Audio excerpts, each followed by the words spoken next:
Hello दोस्तों, welcome back to my channel Knowledgeable Prince. और आज हम बात करने वाले हैं बीएसटी के बिजनेस स्टडी के क्लास 12 के चैप्टर 4 प्लानिंग के बारे में। दोस्तों, हम इस चैप्टर को पूरी तरीके से समझेंगे। हम इस चैप्टर को एनसीईआरटी के बेसिस पे समझ रहे हैं, जिसमें हम सारे पॉइंट्स को कवर करेंगे जो भी एनसीईआरटी में मेंशन है।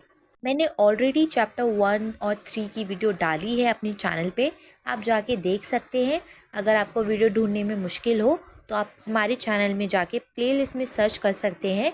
बिजनेस स्टडी क्लास 12 के अंडर आपको वीडियो मिल जाएगी। और हमारे चैनल को सब्सक्राइब करना ना भूलिएगा, क्योंकि हम आने वाले दिनों में बाकी सारे चैप्टर्स भी अपलोड करने वाले हैं। चलिए अब इस चैप्टर को पढ़ते हैं। हम समझते हैं कि प्लानिंग क्या होती है, इसकी इम्पोर्टेंट डिसएडवांटेजेस एडवांटेजेस के बारे में डिस्कस करते हैं। दोस्तों, planning is deciding in advance what to do and how to do. Planning का मतलब है कि एडवांस में तय कर लेना कि हमें क्या काम करना है, हमारा क्या गोल है और हम उस गोल को, उस काम को कैसे अचीव करेंगे।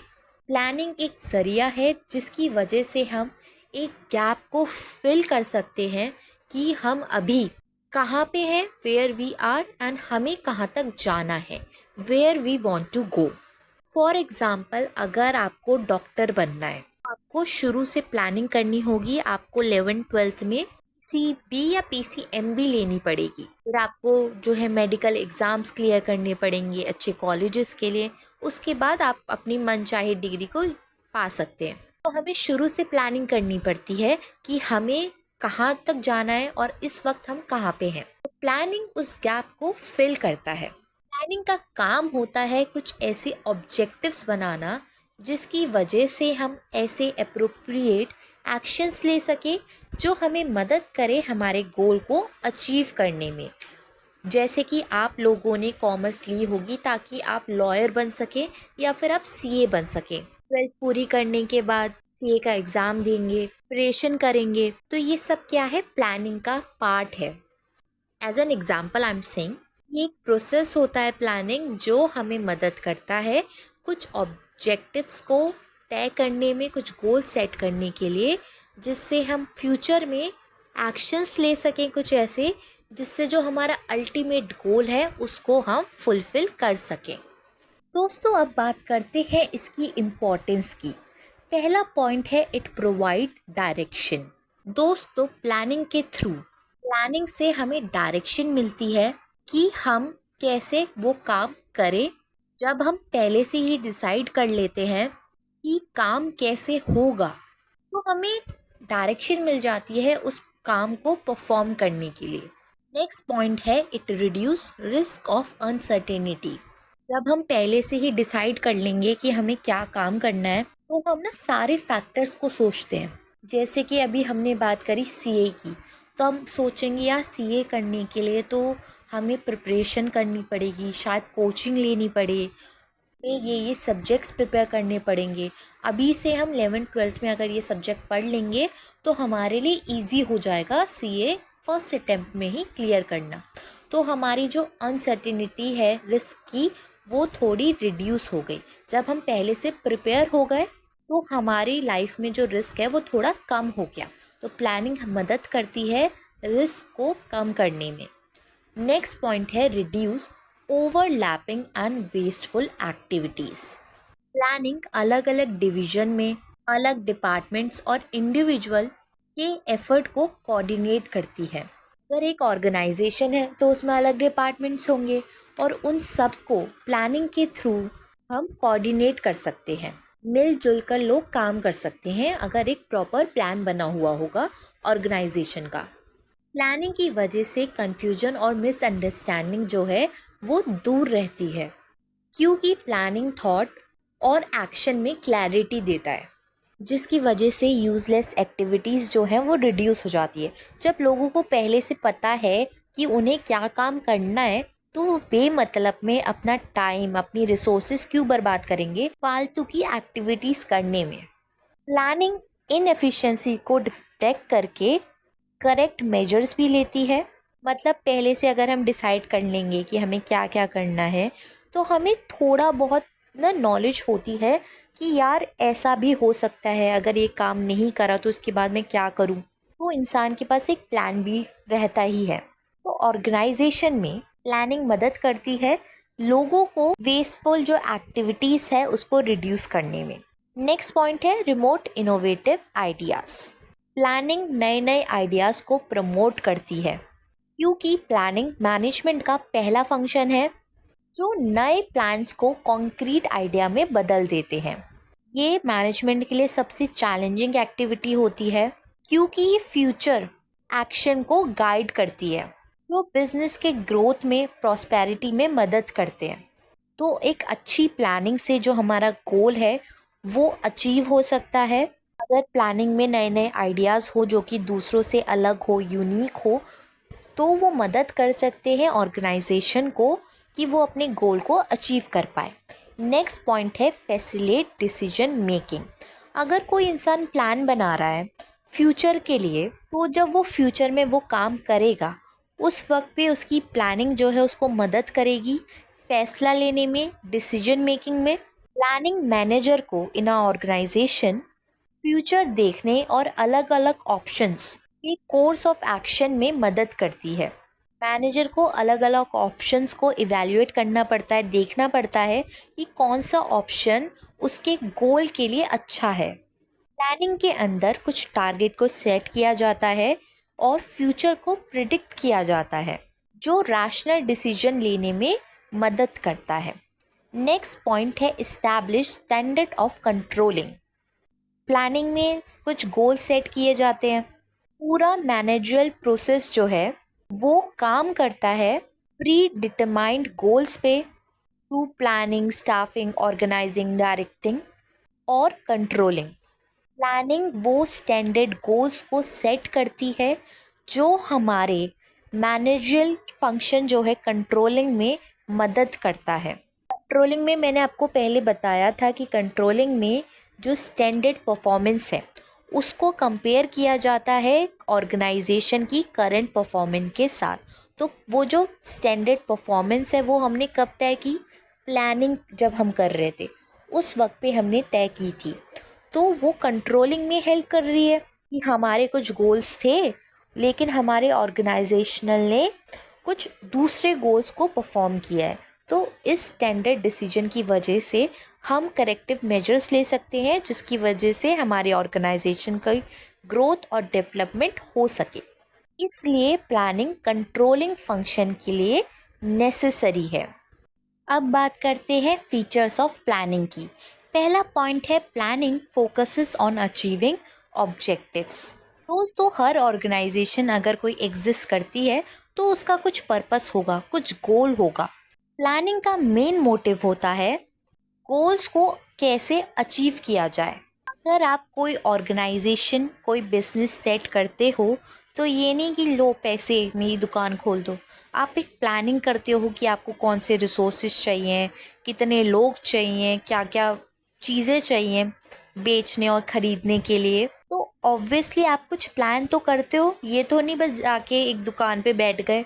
हर चीज़ की प्लानिंग होती है कि इतनी सेल्स महीने के अंदर अंदर होनी चाहिए ताकि हमें प्रॉफिट हो सके, हमारा जो अल्टीमेट गोल है वो पूरा हो सके। तो प्लानिंग ज़रूरी है और प्लानिंग फोकस करती है गोल्स को अचीव करने में। नेक्स्ट पॉइंट है primary function of management. Planning management का सबसे पहला स्टेप होता है। इसके बिना बाकी फंक्शंस जैसे ऑर्गेनाइजिंग, स्टाफिंग, कंट्रोलिंग और डायरेक्टिंग नहीं परफॉर्म किए जा सकते। प्लानिंग बाकी फंक्शन के लिए एक बेस प्रोवाइड करती है।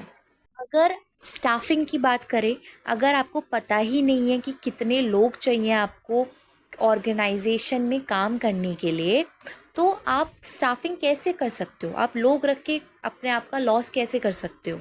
मतलब अगर आप प्लान करोगे कि आपको 5 लोग चाहिए अपने बिजनेस में आपके अलावा जो आपकी शॉप को देख सकें, ये चीज़ आपको प्लान करनी पड़ेगी।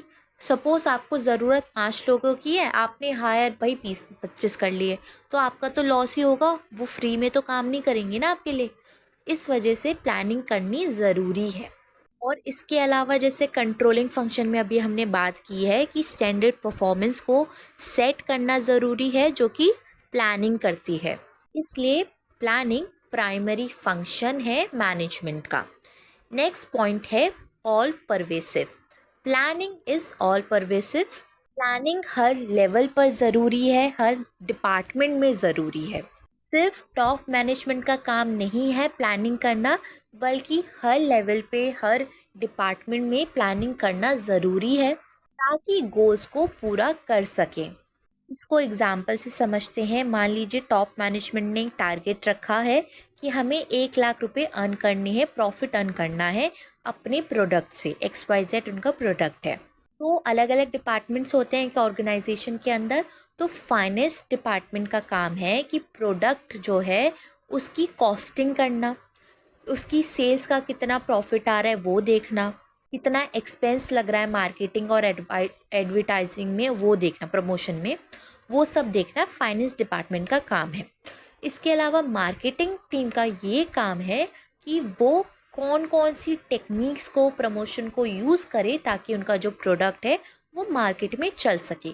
तो ये सारी चीज़ें प्लानिंग की वजह से ही की जा सकती है। अलग अलग टेक्निक्स, अलग अलग स्ट्रैटेजीज़ जो अडॉप्ट करते हैं डिपार्टमेंट्स और जो लेवल पे जो मैनेजर्स होते हैं, उसके ज़रिए प्लानिंग जो है किसी भी गोल को अचीव करने के लिए फुलफिल होती है। इसलिए प्लानिंग हर लेवल पे ज़रूरी है। नेक्स्ट पॉइंट है planning is a continuous process. Planning एक टाइम पीरियड के लिए की जाती है, एक पर्टिकुलर ऑब्जेक्ट को कंप्लीट करने के लिए की जाती है।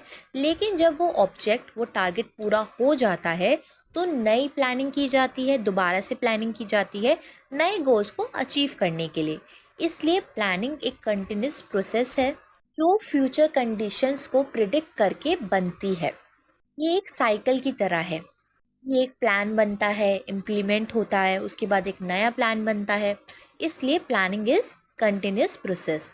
नेक्स्ट पॉइंट है प्लानिंग इज़ फ्यूचरिस्टिक। दोस्तों, जैसे कि हमने बात की थी कि प्लानिंग का मेन पर्पस होता है फ्यूचर इवेंट्स को कैसे हैंडल करना है, कैसे उसको फेस करना है वो देखना। हम फ्यूचर को प्रिडिक्ट करते हैं प्लानिंग के ज़रिए। जैसे एक बिजनेस अपना एनुअल टर्नओवर, अपनी सेल्स को पहले से प्रिडिक्ट करता है कि इतने साल में इतना प्रॉफिट तो होना ही है। और वो कैसे प्रिडिक्ट करता है, ये नहीं कि उसका मन है कि उसका प्रॉफिट जो है 10 लाख का हो। ऐसा नहीं होता, प्लानिंग के ज़रिए होता है कि मार्केटिंग करेंगे, ऐसे ऐसे हम सामान को बेचेंगे तो इतना प्रॉफिट तो हो ही जाएगा। तो वो फ्यूचर को प्रिडिक्ट करके कर रहा है कि हो सकता है फ्यूचर में उसकी सेल्स इतनी हो, इससे ज़्यादा भी हो सकती है, इससे कम भी हो सकती है। इसलिए हम प्लानिंग को फ्यूचरिस्टिक बोलते हैं। नेक्स्ट पॉइंट है प्लानिंग इन्वॉल्व्स डिसीजन मेकिंग। दोस्तों, प्लानिंग में अलग अलग ऑप्शंस होते हैं, ऑल्टरनेटिव ऑप्शंस और चॉइसेस होती है। अगर एक एक्शन और एक गोल एक पर्टिकुलर प्लान के ज़रिए पूरा नहीं हो पाता तो प्लानिंग के पास ऑल्टरनेटिव एनालिस्ट और इवैल्यूएट करके एक बेस्ट ऑप्शन को, एक बेस्ट प्लान को चूज़ किया जाता है। तो प्लानिंग इसलिए डिसीजन मेकिंग में इन्वॉल्व होती है क्योंकि हर स्टेज पे देखो, हम फ्यूचर को प्रिडिक्ट नहीं कर सकते। तो अगर फ्यूचर के डायनेमिक एनवायरनमेंट जो है वो चेंज हो जाता है तो हमें अपने प्लान को भी चेंज करना पड़ता है। तो इसमें डिसीजन लेने पड़ते हैं। इसलिए प्लानिंग जो है वो इन्वॉल्व करती है डिसीजन मेकिंग को। नेक्स्ट पॉइंट है planning is a mental exercise. दोस्तों, प्लानिंग एक इंटेलेक्चुअल एक्टिविटी है जिसमें दिमाग का यूज़ हो रहा है क्योंकि हम ज़्यादा सोचते हैं, ज़्यादा एनालाइज करते हैं। हम कुछ एक्शन नहीं कर रहे, बस हम सोच विचार कर रहे हैं, इमेजिन कर रहे हैं कि ऐसा ऐसा हो सकता है। ये लॉजिकल और सिस्टमैटिक थिंकिंग होती है और सिर्फ गैस के ज़रिए नहीं चल सकती। कि ये नहीं कि आपने बस एक गैस कर लिया कि यार ऐसा हो जाएगा। ऐसे नहीं होता, पूरी प्लानिंग होती है कि इतनी रिसोर्सेस करेंगे, इतनी सेल्स करेंगे तो जाके हमारा गोल अचीव होगा। तो प्लानिंग जो है एक मेंटल एक्सरसाइज है, पूरा एनालाइज करना पड़ता है कि कैसे कैसे हर कदम पे कौन सा स्टेप लेना है, किसको लेना है, क्या काम करके होगा वो गोल अचीव। तो ये पूरी प्लानिंग जो है बहुत ही दिमाग लगा के करनी पड़ती है। दोस्तों, अब बात करते हैं लिमिटेशन की। डिसएडवांटेजेस की पहला पॉइंट है प्लानिंग लीड्स टू रिजिडिटी। जब हम एक वेल डिफाइंड गोल बनाते हैं, प्लान बनाते हैं और टाइम फ्रेम जो है उसको फिक्स कर देते हैं कि इतने साल में इतना प्रॉफिट या ये गोल अचीव करना है, लेकिन कभी कभी जो हम प्लान्स बनाते हैं वो फ्यूचर एक्शन को रिजिड कर देते हैं, जहाँ पे मैनेजर की फ्लेक्सिबिलिटी कम रह जाती है। इसको आसानी से समझे तो ये है कि प्लानिंग जो हम करते हैं फ्यूचर के लिए, लेकिन फ्यूचर का हमें क्या पता कि अगले पल क्या हो जाए। तो इसलिए जो प्लानिंग है ये हमें लिमिट कर देती है उस गोल को अचीव करने से, क्योंकि अगर सिचुएशन सर्कमस्टेंसेस चेंज हो जाएंगे तो प्लान चेंज करने में मुश्किल होती है। मैनेजर जो है वो फ्लेक्सिबल होना चाहिए कि वो हर सिचुएशन को, हर चेंज को अडेप्ट कर सके। अगर वो ऐसा नहीं कर पाता तो जो गोल है, जो मेन पर्पस है, वो फुलफिल नहीं हो सकता। इसको एक एग्जाम्पल से समझते हैं। अगर आपने मार्केट में आईपॉड लॉन्च किया है जिसमें 3,000 से 4,000 तक के गाने हैं और अचानक से एक शिफ्ट आ गई कि अब आप फ़ोन में गाने जो है डाउनलोड कर सकते हैं, गाने सुन सकते हैं, तो आपका जो आईपॉड का बिजनेस है, जो कंपनी है, वो तो बर्बाद, वो ठप हो जाएगी। और ऐसा हुआ भी था। जब फ़ोन के अंदर म्यूज़िक एप्लीकेशंस आने लग गई थी तो आईपॉड का बिजनेस ख़त्म हो गया था। नेक्स्ट पॉइंट है प्लानिंग में not work in a dynamic environment. तो हम प्लान्स बनाते हैं, वो उस सिचुएशन में काम नहीं करेगी जहाँ पे बार बार एनवायरनमेंट बदलती रहती है, जहाँ पे एनवायरनमेंट कांस्टेंट नहीं रहती। एनवायरनमेंट में जैसे इकोनॉमिक, पॉलिटिकल और टेक्नोलॉजिकल और सोशल जो एनवायरनमेंट है वो चेंज होता रहता है। ऑर्गेनाइजेशन को इन सब चेंजेस को अडेप्ट करना पड़ता है ताकि वो उस चेंजेस के अकॉर्डिंग अपने गोल को अचीव कर सके।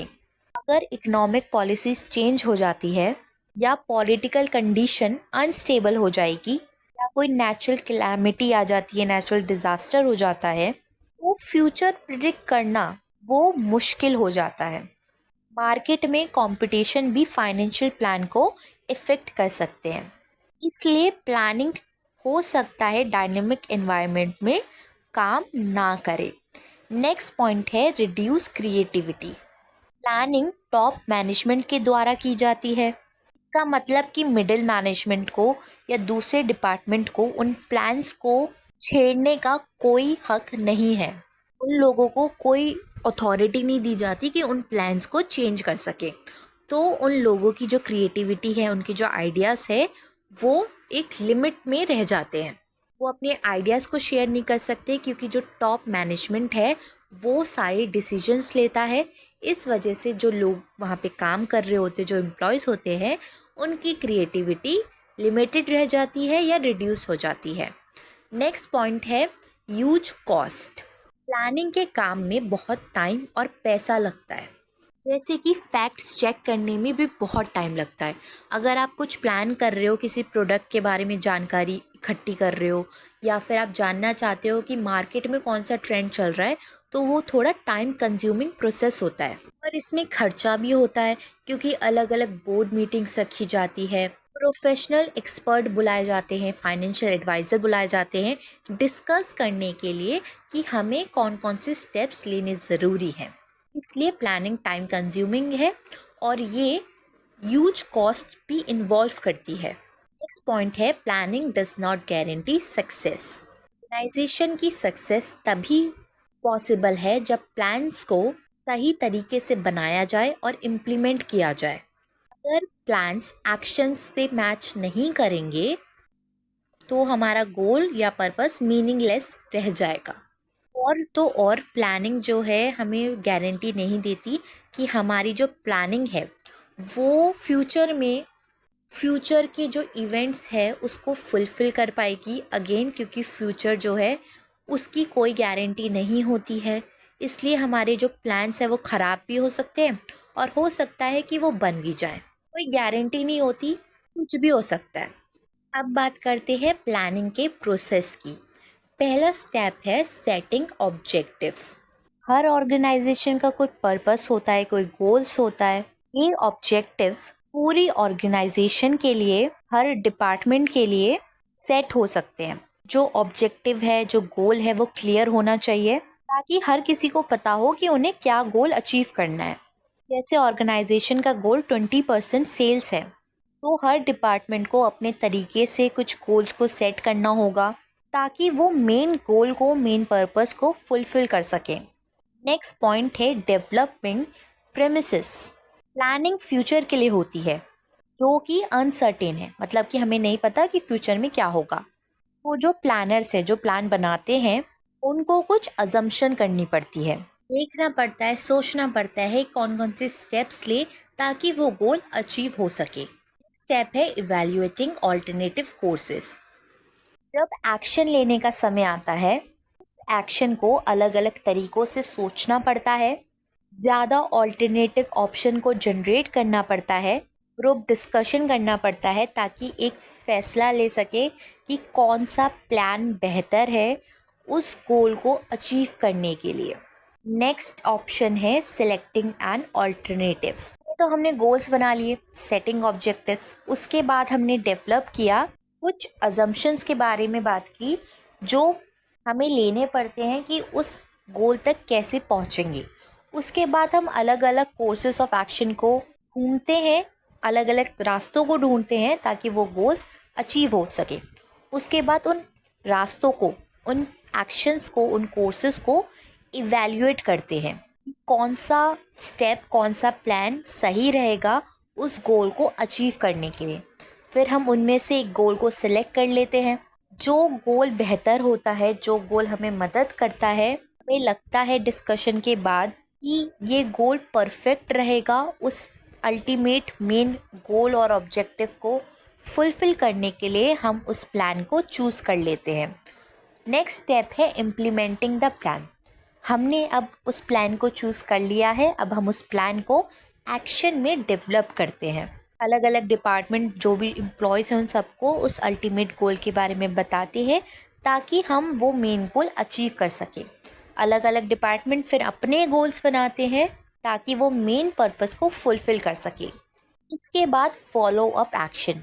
प्लान बनाया, प्लान के रिसोर्सेज को, प्लान के अजम्पशन को देखा, आइडेंटिफाई किया कि कौन सा रास्ता सही रहेगा, कौन सा प्लान सही रहेगा हमारे मेन ऑब्जेक्ट को फुलफ़िल करने के लिए।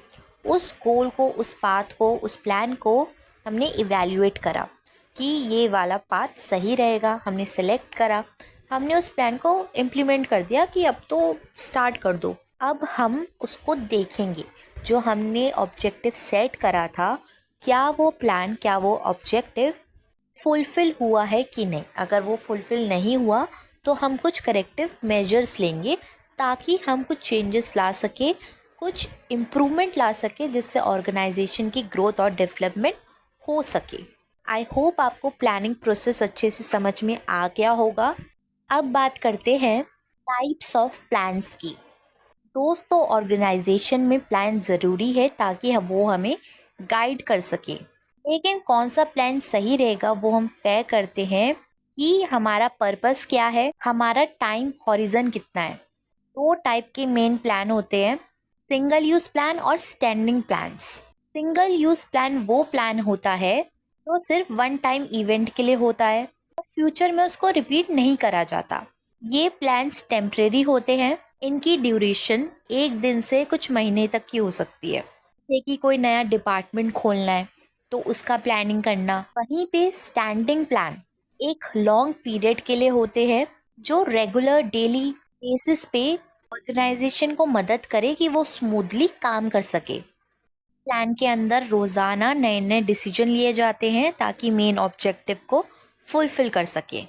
तो आई होप आपको टाइप ऑफ प्लान समझ में आ गए होंगे। सिंगल यूज़ मतलब एक बार के लिए प्लान बना होता है, और स्टैंडिंग प्लान मतलब एक लंबे समय तक का प्लान जो रोज़ाना की ज़िंदगी में एक्टिविटीज़ को, सिचुएशन को हैंडल कर सके। अब हम बात करते हैं टाइप्स ऑफ प्लान की based on what they achieve.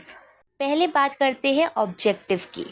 Planning का पहला काम होता है ऑब्जेक्टिव सेट करना ताकि वो फ्यूचर गोल्स को अचीव कर सकें। ऑब्जेक्टिव वो डिज़ायर फ्यूचर पोजीशन होती है जो मैनेजमेंट अपने ऑपरेशन के ज़रिए अचीव करना चाहता है। फॉर एग्जाम्पल, ऑर्गेनाइजेशन का ऑब्जेक्ट है सेल्स को 10% इंक्रीज करना। ये ऑब्जेक्टिव प्लानिंग का एंड पॉइंट हो सकता है। जनरली ऑब्जेक्टिव जो है वो टॉप मैनेजमेंट डिसाइड करती है और ये बोर्ड इश्यूज पर फोकस करता है। बेसिकली प्लानिंग ओवरऑल बिजनेस को गाइड करती है। अगर बात करें स्ट्रैटेजी की, स्ट्रैटेजी एक कॉम्प्रिहेंसिव प्लान होता है जो ऑर्गेनाइजेशन के ऑब्जेक्टिव को अचीव करने में मदद करता है। इसमें 3 चीज़ें होती है। पहला तो लॉन्ग टर्म ऑब्जेक्टिव को डिफाइन करना कि आखिर हमारा वो मेन गोल और पर्पस क्या है, उसको डिफाइन करते हैं। उसके बाद हम डिसाइड करते हैं कौन कौन से एक्शंस को हम अडॉप्ट करेंगे ताकि वो गोल अचीव हो सके। इसके अलावा हम उन रिसोर्सेज के बारे में भी डिस्कस करते हैं, प्लान करते हैं जो कि ज़रूरी हैं हमें यूज़ करने में, हमें उस गोल तक, उस मेन पर्पस तक पहुंचाने के लिए। स्ट्रैटेजी बनाने के वक्त हमेशा बिजनेस एनवायरनमेंट के बारे में भी सोचना चाहिए, जैसे economic, legal, social, technological environment. जैसे एक मार्केटिंग स्ट्रैटेजी को फॉर्मुलेट करते समय हमें ये डिसाइड करना पड़ता है कि हमारे ऑर्गेनाइजेशन के कस्टमर कौन है, उनकी डिमांड क्या है। हमें प्राइसिंग पॉलिसी सेट करनी पड़ती है कि हम इतने में सामान बेचेंगे और उस प्रोडक्ट को हम कैसे प्रमोट करेंगे, कैसे उसकी मार्केटिंग करेंगे, ये सब हमें डिसाइड करना पड़ता है। तो स्ट्रैटेजी में हम ये सारी चीज़ों को डिसाइड करते हैं, प्लान करते हैं। इसके अलावा प्लानिंग के अंदर हम पॉलिसी के बारे में सोचते हैं। पॉलिसी एक जनरल स्टेटमेंट है जो हमें गाइड करती है, हमें डायरेक्शन प्रोवाइड करती है अपने एक्शन फुलफिल करने के लिए। पॉलिसी स्ट्रैटेजी को इंटरप्रेट करती है। अगर एक एस्टैब्लिश पॉलिसी है तो प्रॉब्लम्स को सॉल्व करना आसान होता है। पॉलिसी हर लेवल पर होती है। मेजर कंपनी पॉलिसीज जो सबको पता होती है, जैसे कॉम्पिटिटर्स, कंज्यूमर्स, और माइनर पॉलिसीज जो सिर्फ इनसाइडर्स को पता होती है, जो लोग वहाँ पे काम कर रहे होते हैं, जैसे कि कस्टमर्स की डिटेल्ड इंफॉर्मेशन। फॉर एग्जांपल, अगर आप कोई प्रोडक्ट खरीदते हो तो कंपनी आपकी सारी डिटेल्स लेती है, आपका हाउस नंबर, आपका नंबर, आपकी ईमेल आईडी तक लेती है। वो सारी डिटेल कंपनी के पास रहती है और कंपनी उसका मिसयूज़ नहीं कर सकती। ऐसी उनकी पॉलिसी होती है। नेक्स्ट है प्रोसीजर। प्रोसीजर वो स्टेप है जो किसी काम को परफॉर्म करने के लिए फॉलो किया जाता है। ये क्रोनोलॉजिकल ऑर्डर में होता है, जैसे कि प्रोडक्शन के लिए सप्लाईज को अरेंज करना। प्रोसीजर का काम होता है पॉलिसी को इन्फोर्स करना ताकि प्री डिटरमाइंड ऑब्जेक्टिव को अचीव किया जा सके। पॉलिसी और प्रोसीजर एक दूसरे से कनेक्टेड होते हैं। बेसिकली ये रूटीन स्टेप होता है जो एक्टिविटीज़ को आउटलाइन करता है। जैसे कि एक ऑर्गेनाइजेशन में एक टारगेट होगा कि एक दिन में 50,000 प्रोडक्ट बनना ही बनना है। का एक बेसिक प्रोसीजर होगा, कुछ रॉ मटेरियल को कहीं से अरेंज करना होगा, इलेक्ट्रिसिटी के लिए अरेंजमेंट करने होंगे। तो ये प्रोसीजर को फॉलो करता है, स्टेप बाय स्टेप चलता है, जिससे रोज़ाना की एक्टिविटीज़ फुलफिल हो सके। नेक्स्ट है मेथड। दोस्तों, मेथड वो तरीका है, वो वे है जिससे हम टास्क को परफॉर्म कर सके, जिससे हमारा अल्टीमेट गोल पूरा हो पाए। मेथड प्रोसीजर का एक स्पेसिफिक स्टेप होता है जो डील करता है हमारे गोल को पूरा करने के लिए। मेथड अलग अलग टास्क में अलग अलग वे में हो सकता है, मतलब ये चेंज हो सकता है एक्टिविटी के अकॉर्डिंग। अगर मैनेजमेंट, अगर एम्प्लॉयज़ एक अच्छा मेथड अपना ले तो वो टाइम को, मनी को बचा सकते हैं और उनकी जो एफिशिएंसी है वो भी इंक्रीज़ हो सकती है। तो बेसिकली मेथड एक तरीका है जिससे टास्क को फुलफिल किया जाए, और वहीं पे जो प्रोसीजर है वो रोज़ाना की स्टेप्स को पूरा करने में मदद करता है, हमें एक गाइडेंस देता है, हमें एक स्टेप्स बताता है कि हमें हर रोज़ क्या क्या करना है और क्या क्या नहीं करना। वहीं पे मेथड तरीका होता है उन स्टेप्स को फुलफिल करने के लिए, उन टास्क को फुलफिल करने के लिए। ये अलग अलग मेथड हो। नेक्स्ट है रूल। रूल एक स्पेसिफिक स्टेटमेंट होती है, ये बताती है कि हमें क्या करना है और इसमें कोई भी फ्लेक्सिबिलिटी नहीं होती है। ये एक मैनेजरियल डिसीजन होता है जो स्पेसिफाई करता है कि हमें कौन से एक्शन लेने हैं और कौन से नहीं लेने। इसमें हम कॉम्प्रोमाइज़ नहीं कर सकते, ना ही इसको चेंज कर सकते अनटिल एंड अनलेस कोई पॉलिसी डिसीजन ले टॉप मैनेजमेंट, और ये रूल टॉप मैनेजमेंट ही बनाता है जो हर एम्प्लॉय को फॉलो करना पड़ता है। नेक्स्ट है प्रोग्राम। प्रोग्राम एक डिटेल स्टेटमेंट होता है जो किसी प्रोजेक्ट के बारे में बताता है हमें कौन से objective, policy, procedure, rules, task या ह्यूमन या फिजिकल रिसोर्सेज हमें चाहिए ताकि हम अपने अल्टीमेट गोल को पूरा कर सके। सारी एक्टिविटीज़ को इंक्लूड करता है जो बिजनेस के मेन और अल्टीमेट गोल को पूरा करने में मदद करती है। नेक्स्ट है बजट। दोस्तों, बजट एक स्टेटमेंट होता है जो एक्सपेक्टेड रिजल्ट को न्यूमेरिकल टर्म्स में एक्सप्रेस करता है, जहाँ पे हमें फैक्ट्स दिखाई देते हैं और फिगर्स के बारे में पता चलता है। फ्यूचर के फैक्ट्स और फिगर्स कि इतना इतना पैसा लग सकता है और इन चीज़ों में लग सकता है। ये एक प्लान होता है जो फ्यूचर फैक्ट और फिगर को क्वांटिफाई करता है। जैसे सेल्स बजट में बजट फ्यूचर सेल्स को फोरकास्ट करता है, वो डिसाइड करता है कि इतनी सेल्स तो हो ही जाएगी। बजट का यूज़ एक कंट्रोल डिवाइस की तरह होता है जिसमें एक्चुअल फिगर्स को एक्सपेक्टेड फिगर के साथ कंपेयर किया जाता है। कैश बजट एक एग्जाम्पल है जिसमें कैश आउटफ्लो और इनफ्लो के बारे में एस्टिमेशन होती है, कितना पैसा लग सकता है और इतना पैसा कंपनी के अंदर आ सकता है। बताता है कंपनी को कि कितना पैसा हमें कैसे यूज़ करना है, पैसे को कैसे प्लान करना है, कंट्रोल करना है, कैसे इन्वेस्ट करना है। ये सारी चीज़ें प्लानिंग का ही हिस्सा है। हम प्लानिंग में पहले ऑब्जेक्टिव को सेट करते हैं, प्रोसीजर होता है प्लानिंग के अंदर, पॉलिसीज़ होती है, स्ट्रैटेजीज़ होती हैं, रूल्स होता है, बजट होता है। इन सब चीज़ें होती है प्लानिंग के अंदर। हमें हर चीज़ सोचनी पड़ती है एक गोल को अचीव करने से पहले, ताकि हम उस गोल को फ्यूचर में अचीव कर पाए। कौन कौन से स्टेप्स लेने हैं, कौन कौन से मेथड यूज़ करनी है, स्ट्रैटेजीज़ यूज़ करनी है, ये ज़रूरी होता है।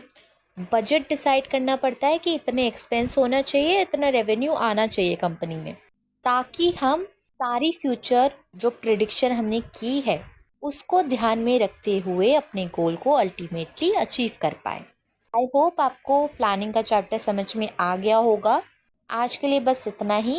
अगली बार फिर मिलेंगे एक और नई वीडियो के साथ। तब तक हमारी वीडियो को लाइक करें, शेयर करें और सब्सक्राइब करना ना भूलें। Thank you for watching this video.